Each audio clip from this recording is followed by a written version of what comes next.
ఎందుకంటే 12 సంవత్సరాల వయసు కలిగిన ఆ ఇంట్లో ఉన్న ఇదిగోండి ఆ యజమాని యొక్క కుమార్తె చనిపోయింది. ఈ వార్త యేసు ప్రభు వారి దగ్గరికి వచ్చింది.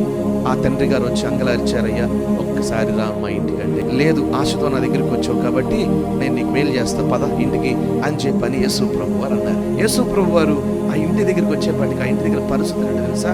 ఓ ఏడుపులు. అమ్మాయి చిన్నప్పుడే చనిపోయావా? 12 సంవత్సరాలకి నీకు మరణం వచ్చిందా? ఇదిగో నా ఆయుష్ కూడా పోసుకుని ఇంకొంత కాలం బతికితే బాగుండే కదా అమ్మాయి అని ఏడుపులు ఏడుపులు ఏడుపులు ఫుల్ సౌండ్. అసలు లోపలికి అడుగు పెట్టడానికి కూడా యేసు ప్రభు వారికి స్థలము లేనంత పరిస్థితి అక్కడ. యేసు ప్రభు వారు అవన్నీ చూచి ఆగండి, ఏడ్చించాలి కానీ వాళ్ళందరిని బయటికి పంపించు వాళ్ళందరూ అని చెప్పని అక్కడ ఉన్న యాయూరు నడితే అది బయటికి పంపించాడు. యేసు ప్రభు వారు లోపలికి వెళ్ళి ఆ చనిపోయిన ఆ చిన్న దాని దగ్గరికి అలా కూర్చుని ఆయన దేవుని స్వరం యేసయ్య నోట మాట ఏమన్నా వస్తుంది తెలుసా? తలీతాకుమి అన్న ఒక మాట, యేసయ్య స్వరం, దేవుని స్వరం ఆ రోజు ఆ చిన్న దాని దగ్గర బయలుపరచబడింది, వెల్లడవుతా ఉంది. దానికి అర్థం ఏంటో తెలుసా? చిన్నదానా లెమ్ము.